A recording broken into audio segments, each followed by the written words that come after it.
After many, many years of having this, what you'd probably call a melancholic temperament, just always, leading the examined life, sort of just always just wanting to dig deeper and never being satisfied, always wanting to spend the time alone and reflect, and what does this mean, and why are we here, and what is this? And the way that reflected in our contemporary society is most people don't get me, they don't.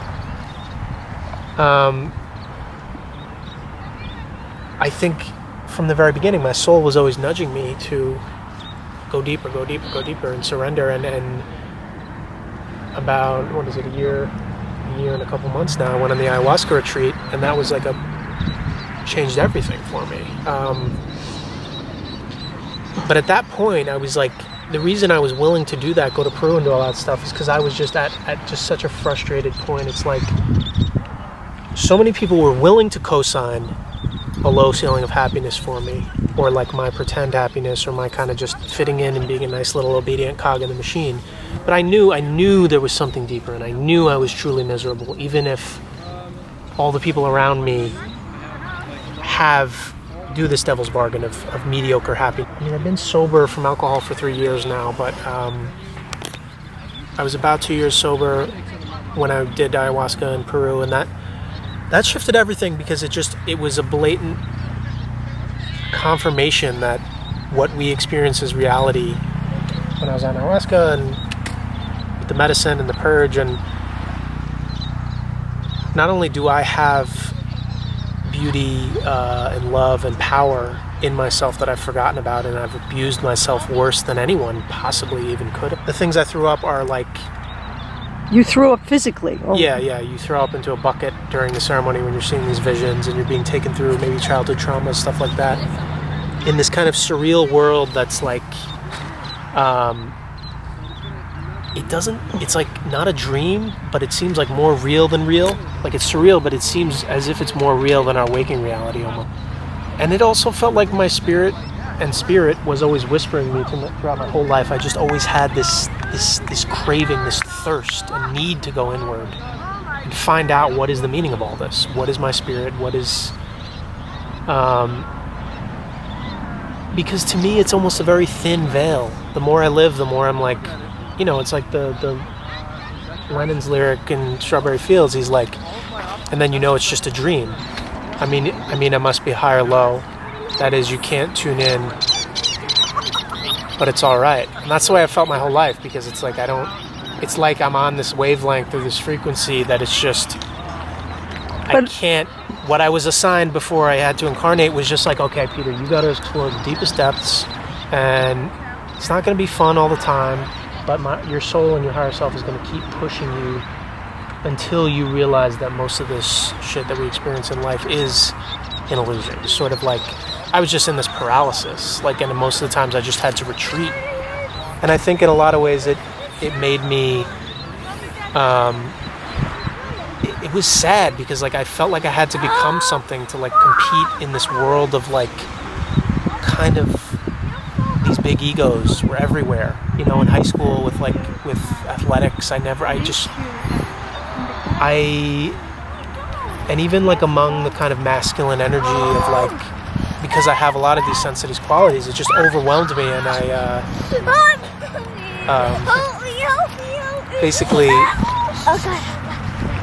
basically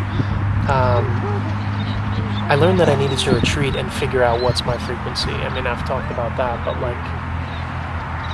just the fact that maybe what I have is not what mainstream society rewards, this cultural construct of productivity and extroversion, and you're the salesman, and this is this great American ideal about you're the salesman who's a tough man, and one of the bravest things you can do is confront yourself, because I realized what I was housing in myself was this almost ghoulish shadow side of Peter that was either the Peter who was bullied or made fun of as a kid, or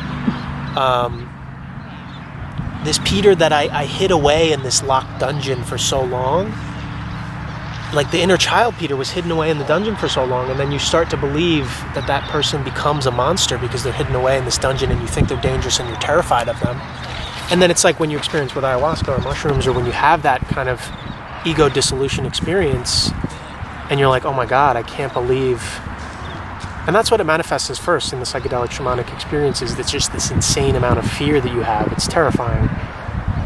But what you realize is what you feared all along was always yourself. It was always yourself. And it's very hard to like open that locked chamber when that inner child has been locked up for so long, and just like the kid just wanted to laugh, and the kid just wanted love, and the kid just wanted, and I thought it was all this other stuff, and it's just gotta be. The thing is, what I realized is no one had answers for me. No one. Not the psychiatrist, not the psychologist, not my parents, not my friends, not my siblings, even people I looked up to, idolized. And none of them, because none of them have what my frequency or what my energy signature was meant to bring here. Because we all have something that we're meant to bring here that's completely unique. Someone who's kind of introspective, who's always trying to dig deeper, like needing time alone. That's another thing I would say for people. I spent so much time feeling guilty for needing time alone, thinking that I needed to be around people all the time, even though when it drained me, it drained the hell out of me, and I wasn't, there's times when I'm out and in party or whatever, and it's just like I'm not there. I'm physically not there. Like my spirit and my soul is somewhere else, and I just totally shut off because I'm like, I can't. Like I said, my soul just never allowed me to suffer the bullshit gladly, which I think is, or to suffer the fools gladly, which I think is a blessing all along. But I think a lot of people's souls are trying to nudge to them and say, hey, let's, do some work and actually confront things and stop stuffing it away in the basement. Extreme definition of happiness is kind of a sham. And I've experienced, what I've realized is, that sadness is equally as beautiful as happiness, because if you're experiencing the depths of emotions on both ends, like the sadness, I mean, there's so much beauty in sadness. It's like the yin yang. It's like when you cry hysterically or you cry out to mourn someone, you're expressing this love from your heart. It's pouring out, and I think it's really cleansing. It's washing the emotional body. You transcend the duality, where it's like this fact that I need happiness all the time, which is what society and everyone thinks we need, or will put you on pills so you're happy all the time, which is really just dulled out. So you have, your highs aren't as high and your lows aren't as low, but with the pills. But what I'm saying is it's this letting go of this idea that life always needs to be happy, happy, happy. It's just authentic emotion, authentic emotional expression from your soul, and being okay with the fact that your heart is your anchor, and your heart is always leading the way, and your soul is always guiding you.